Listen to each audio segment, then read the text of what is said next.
sources that a second person may be in custody.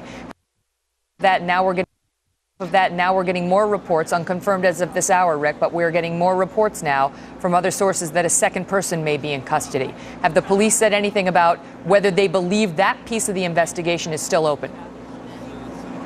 Well, what we had heard was that there was a potential second suspect. You know, oftentimes after these major incidents, you'll have a lot of reports, and many of them turn out to be false. A lot of times there's confusion in the midst of things, and someone may be running from the scene who may be escaping with their life, and people might think that that person is running because they're fleeing the scene because they're somehow involved. We don't know. We're waiting for police to arrive here at this park to brief us and give us more information on the shooting itself.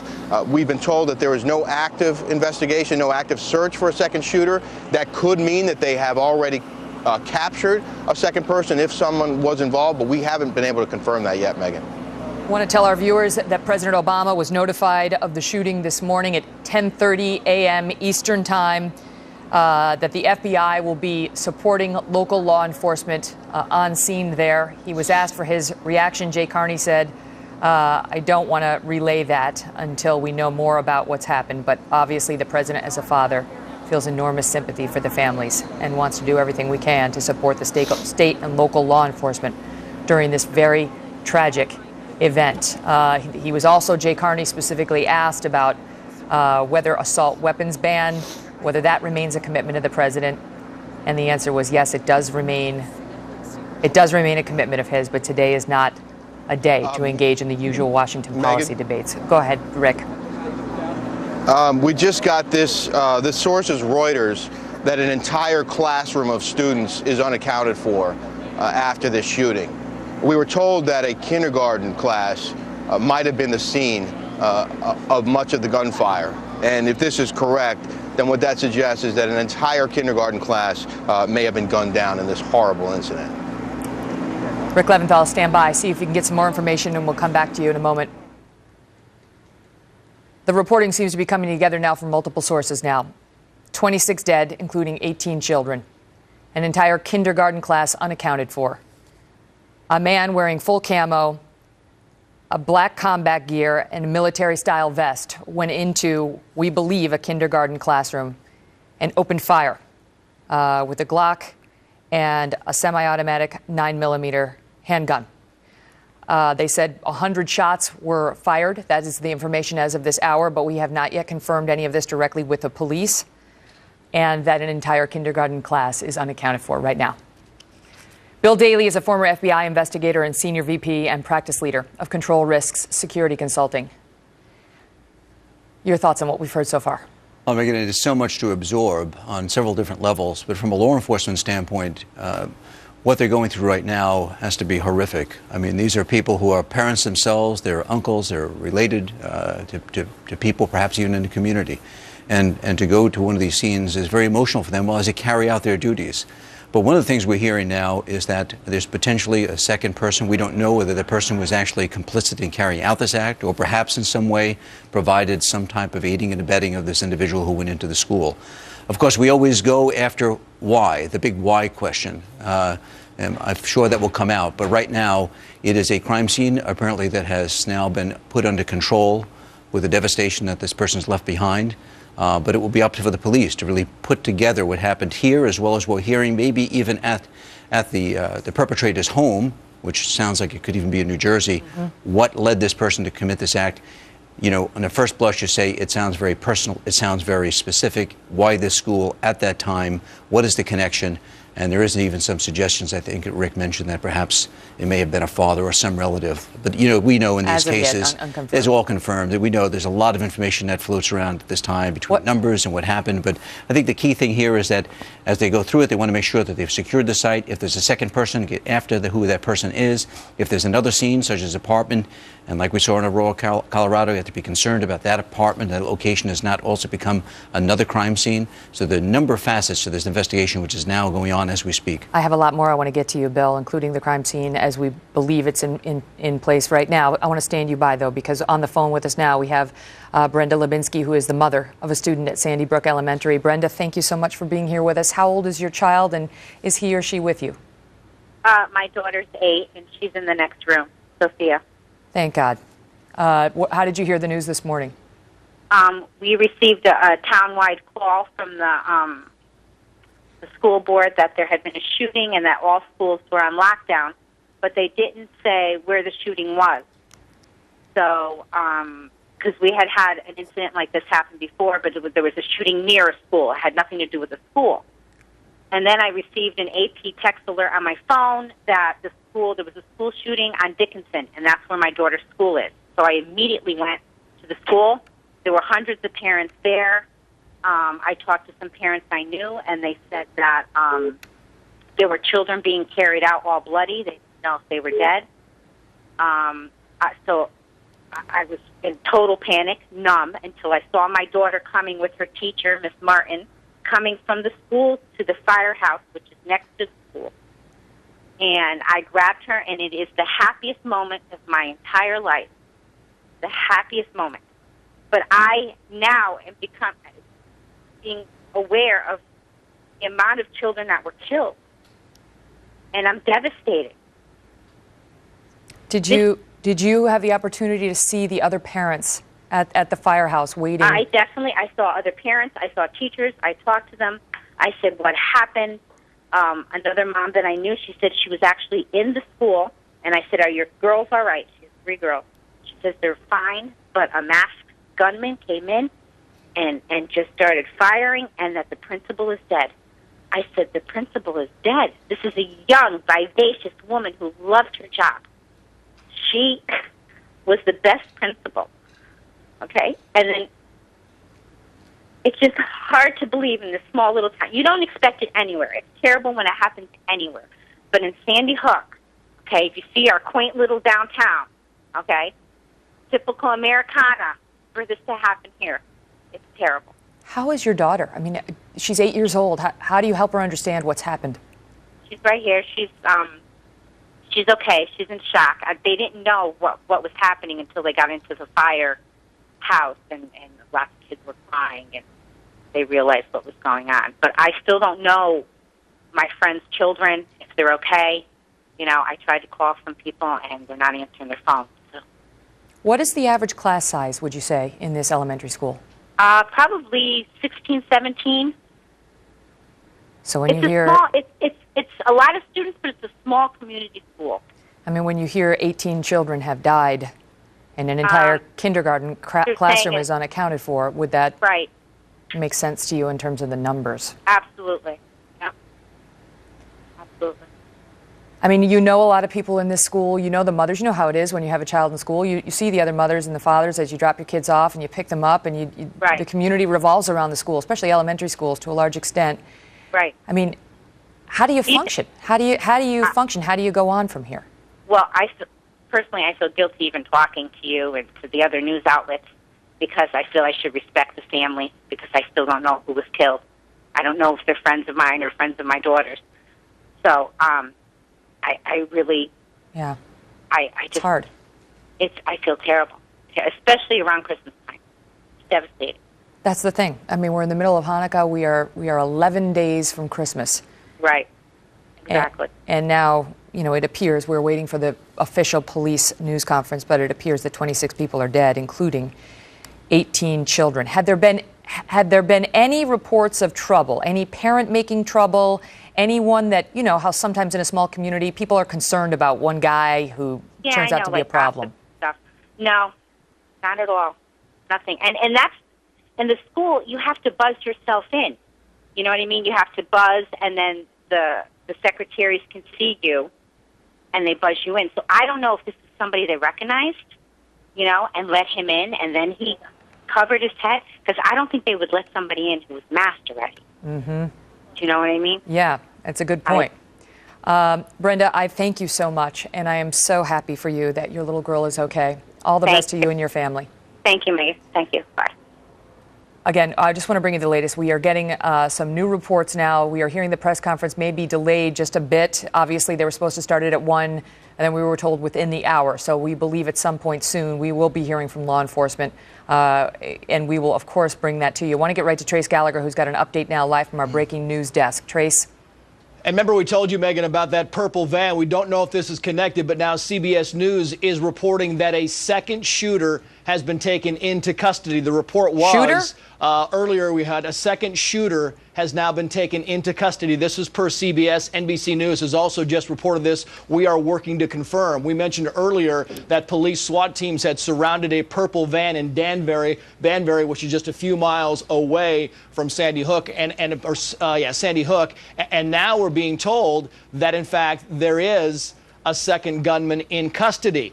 Now, keep in mind, there also are reports out there that one of the gunmen walked in there, as we mentioned earlier, that had military-style camouflage as well as a bulletproof vest and body armor. And now there are reports, Megan, that there were 4 weapons involved in this. Unclear if there are 2 weapons per shooter, how the second shooter fits in. Earlier, there were reports that someone had actually been pulled out by police from the woods nearby the school, and that person was wearing camouflage pants. And as soon as they pulled that man out of the woods, he turned to the police and the parents who were there, or the adults who were there, saying, "I didn't do it, I didn't do it." So it's unclear if that man might be connected to this. We're working to confirm this, but now the reports are from 2 networks that there is a second shooter that has been taken into custody, Megan. All right, stand by, Trace. I want to get back to Bill Daley. So what does that tell you? 2, because that's what other news outlets are, how they are describing the second person. It could just be a second suspect. I don't know. I don't know whether they actually believe this person fired shots. And we're working to confirm this, but now the reports are from 2 networks that there is a second shooter that has been taken into custody, Megan. All right, stand by, Trace. I want to get back to Bill Daley. So what does that tell you? 2, we're using the term second shooter because that's what other news outlets are, how they are describing the second person. It could just be a second suspect. I don't know. I don't know whether they actually believe this person fired shots and is involved. I think that, there's someone who appears describing this that has been taken into saying, "I didn't do it, I didn't do it." And that person was wearing camouflage pants. And as soon as they pulled that man out of the woods, he turned to the police and the parents who were there, or the adults who were there, saying, "I didn't do it, I didn't do it." So it's unclear if that man might be connected to this. We're working to confirm this, but now the reports are 2 networks that there is a second shooter that has been taken into custody, Megan. All right, stand by, Trace. I want to get back to Bill Daley. So what does that tell you? 2, we're using the term second shooter because that's what other news outlets are, how they are describing the second person. It could just be a second suspect. I don't know. I don't know whether they actually believe this person fired shots and is involved. And I think that, as much as there's a distinction there, I think we're talking about, now this was someone who appeared. No, I don't know whether they actually believe this person fired shots and is involved. And I think that, as much as there's a distinction there, I think we're talking about, now this was someone who appears to be complicit. They're suggesting by the arrest or the apprehension of this individual that he was involved in either conveying this person to the scene, conveying weapons. As much as there's a distinction there, I think we're talking about, now this was someone who appears to be complicit. They're suggesting by the arrest or the apprehension of this individual that he was involved in either conveying this person to the scene, he was conveying weapons, he was supporting in some fashion. We don't know whether he was in the building or not, but this certainly provides another dimension to this because, as we've seen in the past, in many of these cases, there are single individuals who have a certain event, who have a certain focus on what they want to do. There's some kind of personal connection that drives them to commit these acts, whatever that connection is, and sometimes it's very difficult for us to understand it. But in this case, I think that somebody who had willingly gone along and provided support, aided and abetted, if not actually committed the acts, is even more horrendous. I want to bring, Bill, you and our viewers the latest information. This is from the Associated Press. This is according to the Associated Press, which is now reporting, citing a law enforcement official, that the attacker is a 20-year-old man. You heard Rick Leventhal mention that at the top of the hour, that there had been some reporting on scene. It was a 20-year-old man who was the shooter, again, from the Associated Press, with ties to the Connecticut school. An official saying that a gun used in the attacks is a .223 caliber rifle. And again, New Jersey State Police are searching a location in New Jersey that they believe is somehow connected to the shooting. Is it the home of the 20-year-old man? Is it the home of somebody else? We do not know, but I want to ask you, first of all, let me ask you about that weapon, Bill. Do you know what a .223 caliber rifle, does that tell you anything? It just tells me that this is something that someone could have acquired in a number of different stores anywhere in the region. What is that? Is that a shotgun, or is that hunting and other purposes? So this doesn't suggest that it was what we've heard many in the past, that it is a automatic weapon per se. And the semi-automatic 9mm and the Glock, those are both semi-automatic weapons, that's right, aren't they? And those could shoot multiple rounds very quickly and be reloaded also very quickly. I want to get to Washington for a moment. Stand by, Bill, because we're going to be needing you this hour, where our chief White House correspondent, Ed Henry, is standing by live with the latest from the White House. Ed. Well, Megan, good to talk to you. Jay Carney just wrapped up his daily briefing. Very somber at the top. He said the president was informed in the Oval Office about 10:30 this morning that this shooting was taking place. He was informed by his Homeland Security advisor, John Brennan. Bottom line is Jay Carney was being very careful, and rightly so, to not get ahead of the facts in this case.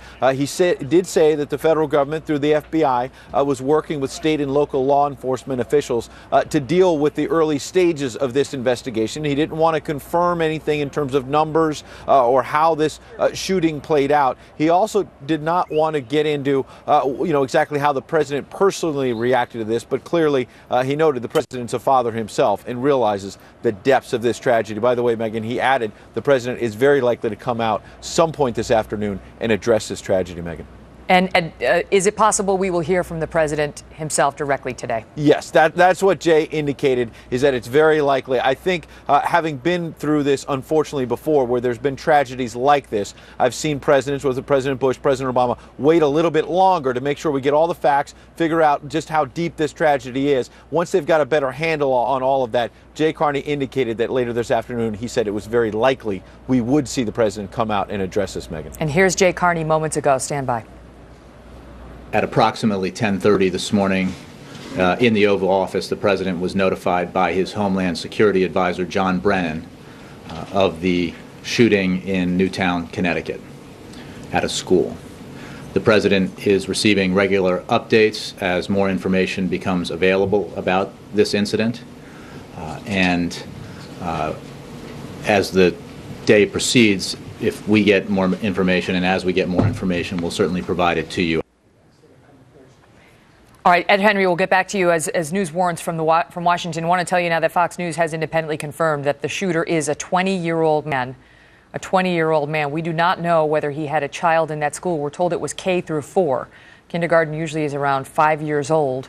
It doesn't mean that he couldn't be the father of a student there. It seemed a little young, but we just don't know enough right now. And we are being told that the press conference is now expected within the next 40 minutes.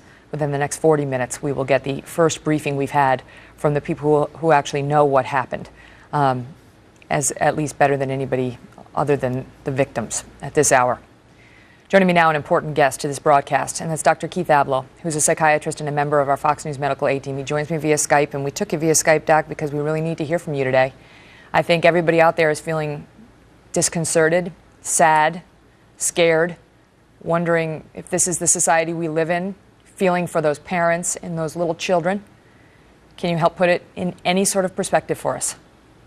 Well, as to the fear, Megan, and the shock, I understand, because the red line beyond which it seemed even the brazen or unhinged among us would not move keeps shifting.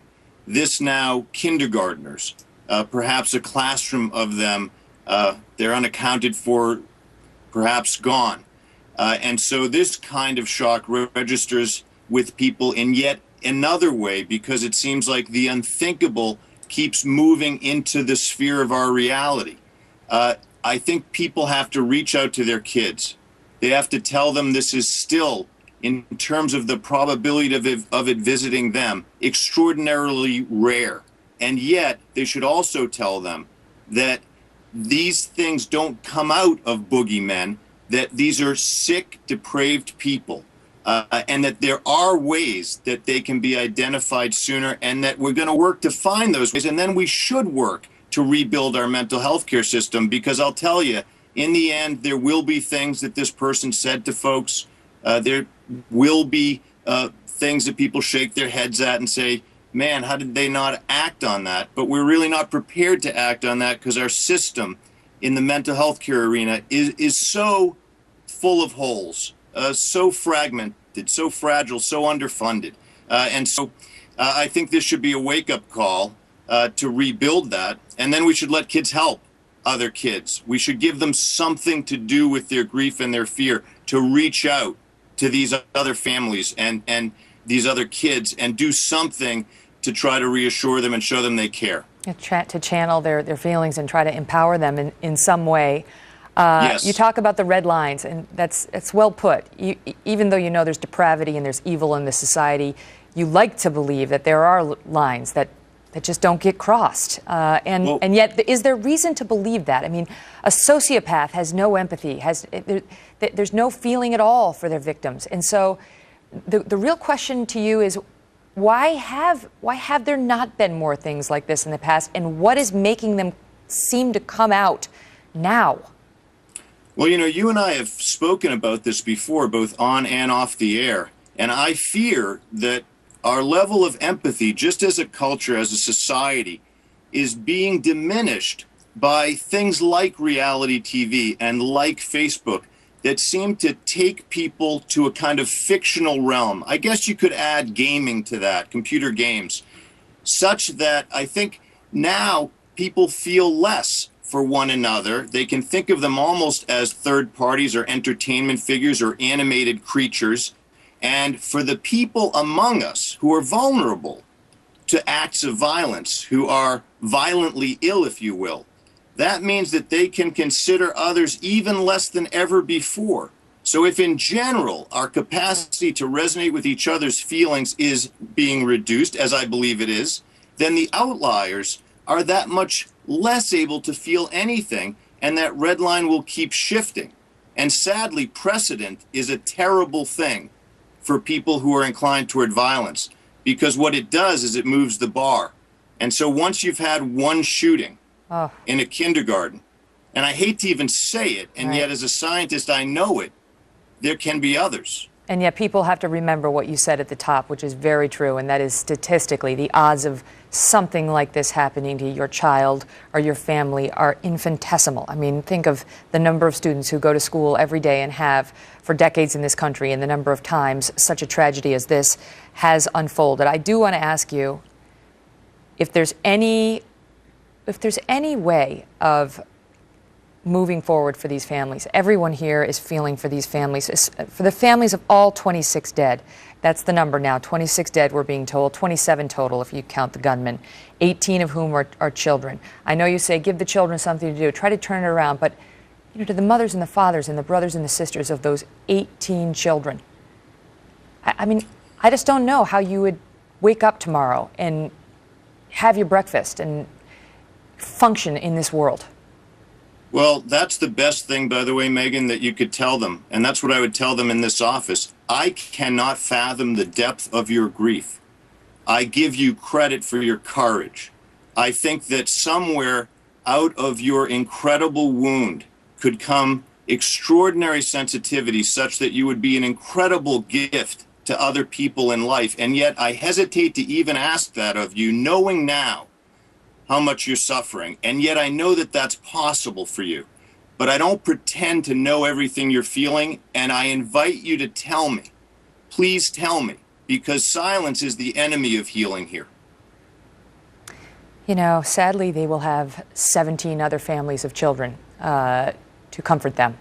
And, you know, that is not to diminish the reports of the deceased adults who had families. And you heard that one mother's testimonial about this principal, young and vibrant, a young woman.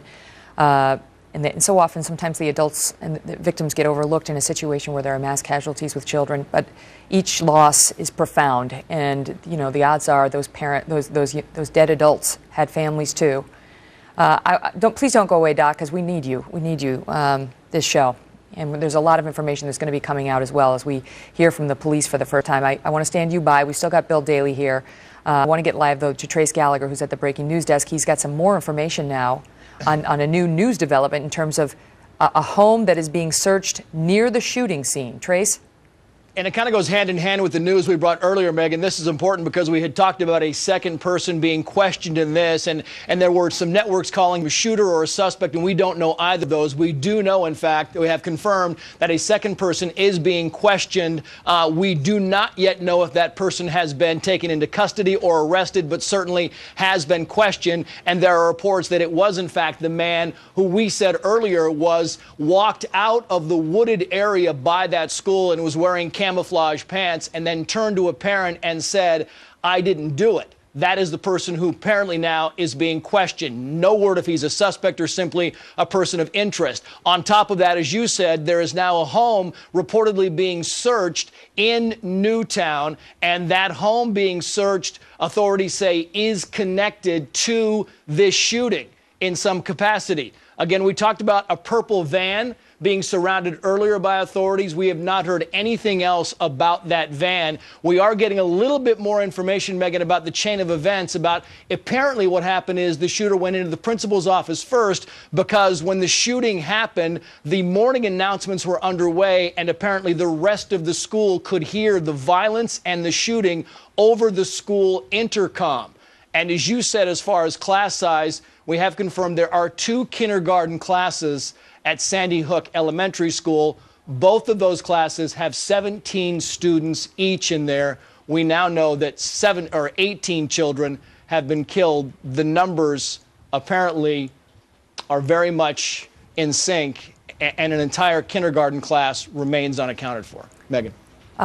Trace, thank you. Just want to bring you this information from Washington. They are saying, 2 sources now saying, which is not unexpected, that this is not believed to be terrorism, as we've come to understand that term in this country. Clearly, it was terrorism of some kind for these families and the victims, but it was not terrorism by, as we know it in this term, by some jihadist group trying to terrorize Americans. And we'll try to get some more information on that from our D.C. bureau, but that is what we're being told. Indeed, what we believe right now, what Fox News has confirmed, that a 20-year-old gunman walked into that school this morning, Sandy Hook Elementary School.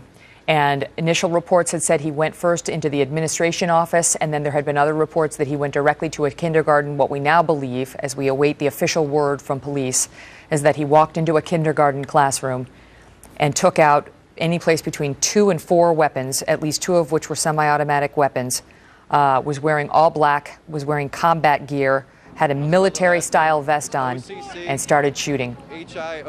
Let's go right to the presser. Well, I don't understand whether this is the presser or this is just the prelim. Let's listen. They're just testing the microphones, and we're going to get the information shortly, we believe. Horrified by what's happened. He is meeting with the families right now. We're going to pause for one moment to let our Fox News stations join us now. That's why he's not here. This is Fox News coverage of the deadly school shooting in Newtown, Connecticut. I'm Megyn Kelly in New York. We are now getting our first briefing from the officials on scene. Let's listen. We understand that you are all interested in information. We'd like to get you that information as quickly as possible.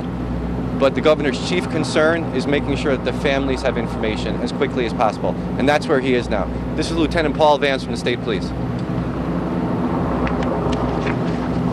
Hi, good afternoon. I will give you some very basic and brief information as we know it now, and we will set up regular press briefings as appropriate. Just after 9:30 this morning, Newtown Police received a 911 call for an emergency at the elementary school. Newtown PD, upon obtaining information as to the stature of the situation, contacted the Connecticut State Police and requested assistance from state police and surrounding local police departments. On and off-duty troopers responded to the school, and with Newtown Police, immediately upon arrival, entered the school and began a complete active shooter search of the building. That included checking every door, every crack, every crevice, every portion of that school. Our main objective was to evacuate as quickly and efficiently as possible any and all students and faculty in the school. The entire school was searched. That was accomplished. A staging area was set up. The students and staff were put into that staging area, and soon thereafter, the children and staff were reunited with their parents and their loved ones. There were several fatalities at the scene, both students and staff. There is no information relative to that that is being released at this time until we've made complete and proper notification. The shooter is deceased inside the building. There's a great deal of work that is undertaken immediately upon locating the shooter, and that is there's a great deal of search warrant activity, there's a great deal of law enforcement activity both in and out of state to ensure that we cover all the bases relative to that specific individual. Suffice it to say, the scene is secure. State Police Major Crime Squad, Newtown Police Department, Danbury State's Attorney, and many agencies are working together to answer all the questions surrounding exactly what happened. As Mr. Ochoa-Grosso said, we will keep you briefed, we will keep you informed on a regular basis. We will put everything out via our website and with these press conferences. I'll turn it back over to Mr. Ochoa-Grosso right now. The governor took a call from President Obama a little while ago, who was calling to express his condolences and condolences on behalf of the nation, and pledged whatever resources the federal government can bring to bear to assist the families and to assist in the investigation. We will get you information as soon as we can get the families the information. That's where the governor is. At some point later today, the governor will be here, and we will set up regular briefings. Thank you. Are all those briefings going to be reports of a second shooter that's in custody or a second suspect? Can you talk to that, please? Again, no questions at this time. I apologize. We will not be able to answer any questions. As I said, the scene is secure. The situation is secure. We will notify you shortly when we will come back for another briefing as quickly as we can. But you didn't say that the public is not in danger. The public is not in danger. That's correct. Hey, Lieutenant, everything here, right? All the briefings here? Right here. How many fatalities are there? And precious little information coming from the scene of a devastating school shooting this afternoon in Newtown, Connecticut, where authorities simply confirming that there have been several fatalities, including students and staff at the Sandy Hook Elementary School this morning. The distress call came in just shortly after 9 a.m. Eastern Time. They did confirm that the shooter is deceased in the building. We are working to track down reports still of a second suspect somehow involved in this, who we believe is being questioned by law enforcement at a second location. We are trying to track that down and confirm exactly what, if any, role that person may have had in all of this. You heard the law enforcement officer there, Lieutenant Paul Davis of the State Police, say they do not believe that the public is in danger, but that they are pursuing search warrant activity and law enforcement activity in and out of the state. At this hour, we have confirmed independently, obviously not through that news conference, that 27 people are dead, including the gunman. 26 victims, 18 of whom are children. We believe that the vast majority, if not all of those children, were in a kindergarten class inside of this elementary school when a 20-year-old man, Fox News has confirmed, went into that school and started shooting at least 2 weapons, which we were told were semi-automatic handguns, including a 9mm and a Glock. We will bring you more as we get it. Please stay tuned to Fox News Channel and to this Fox station for continuing coverage of this story. I'm Megyn Kelly in New York. Want to get right now to Rick Leventhal, who is live near the school at a park where the police just held that presser. Rick, we didn't learn a lot of new information, but we did get confirmation that the shooter is deceased and remains inside the school.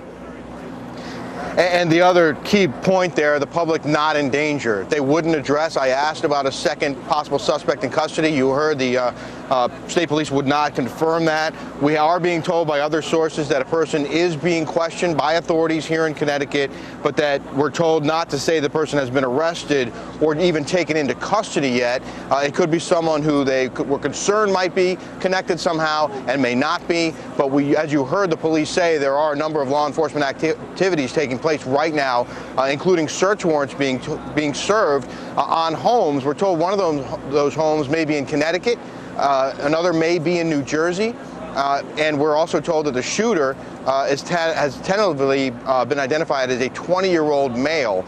The police would not get into the numbers, but Megyn, we have to remember we're roughly 4 hours, just 4 hours since this mass shooting occurred, so there's a lot that they still can't put together yet. they're still very early in this investigation, and as we said earlier, the crime scene is very, very difficult at this point for them to process because apparently there are so many victims. The police wouldn't confirm the number, but we have been told independently by multiple sources, including federal agents, that there may be as many as 27 dead. That includes possibly 18 children, 8 adults, and the shooter, as well as the principal of Sandy Hook Elementary School.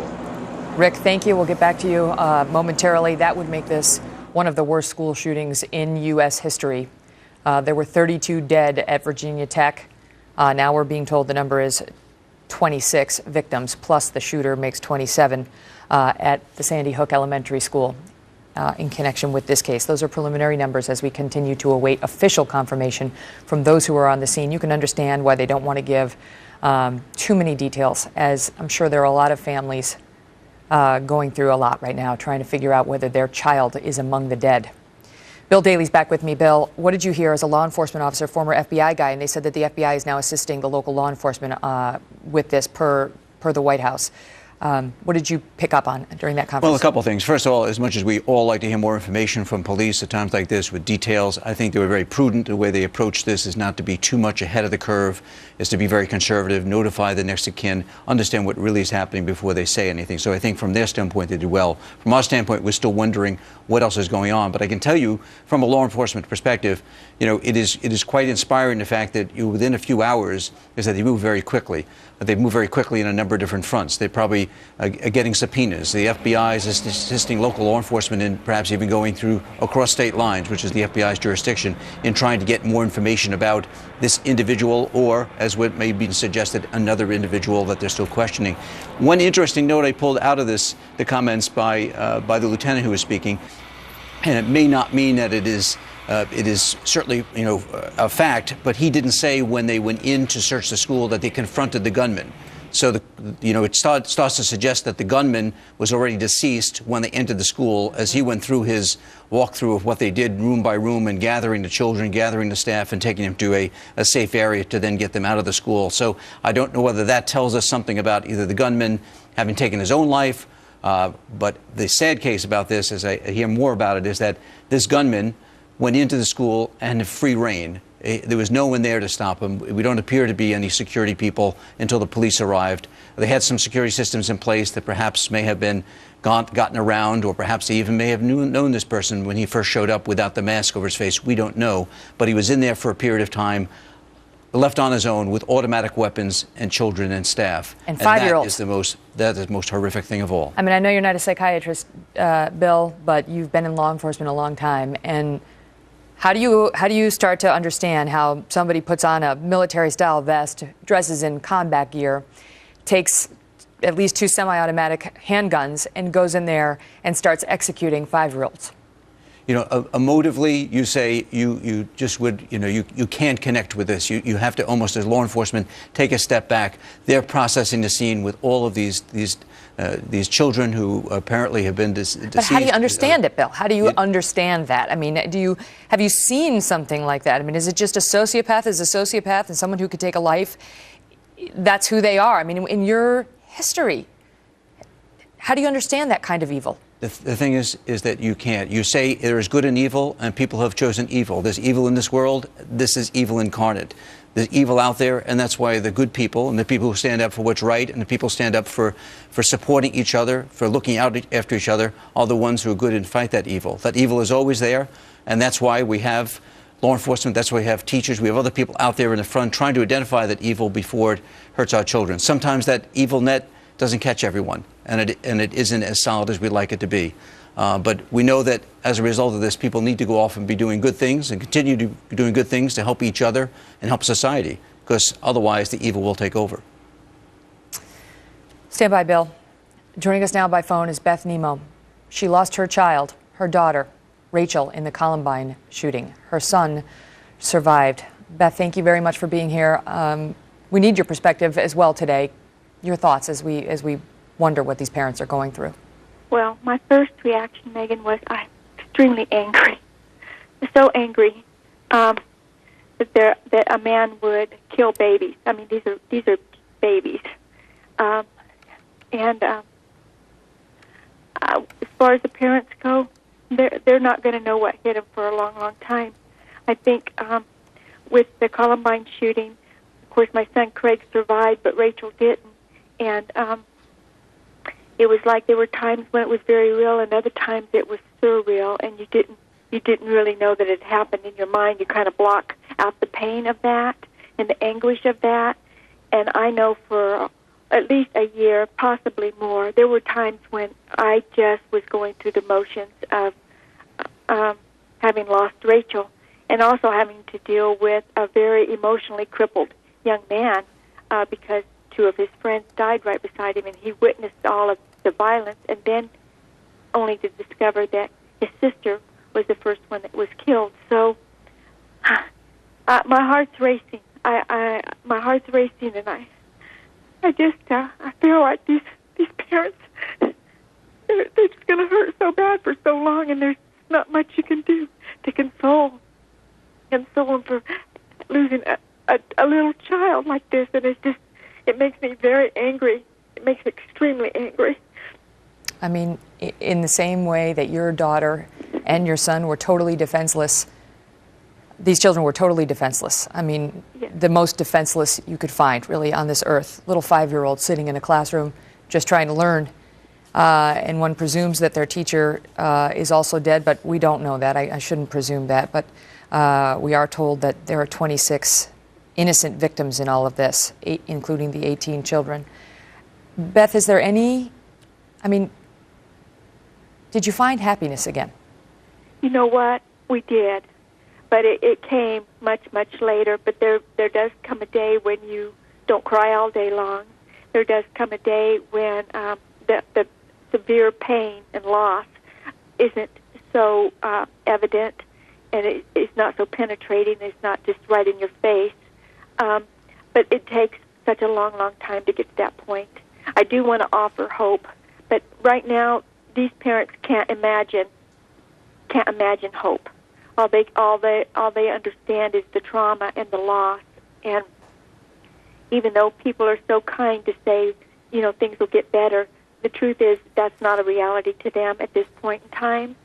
It won't be a reality for a very long time because you can't get past the pain.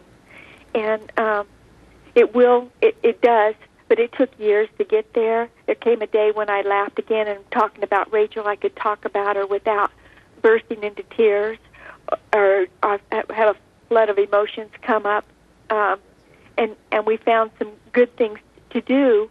We channeled our energy and our anger for what had happened and into something positive with school programs and things like that. So we were able to take Rachel's legacy and use it for something very positive, which did bring forth healing. But these children are too little all to have anything like that. What these parents are going to remember is just their little birthdays, their little moments as little children, and it's going to be extremely difficult. My heart is just broken for them. It's just broken. I wish I could just hug on them, but there's no shortcuts. There's just no shortcuts to getting through something of this nature. You know, if there's anybody who can do something, Beth, maybe it's somebody like you. Maybe it is somebody who has been through it, who has walked through the pain, as they say, and gotten to the other side. I know Columbine happened almost 13 years ago now. Yes, so it's been some time. But there is some comfort in victims of tragedy to see others who have been through it and who have emerged and found some sort of peace and some sort of happiness. And we appreciate you giving us the perspective that that is at least possible for the victims of the families of the victims of these tragedies. Beth, thank you so much, and all the best to you and your family. Thank you, Megan. There's a lot of news unfolding still on this tragedy at this hour. We are getting more details about the gunman right now on our wires, and we expect to learn shortly, most likely, who this was. We'll be back momentarily with an update from the scene and more on that. Please stay with us. Experience the motion picture event everyone is talking about. Lincoln is a masterpiece.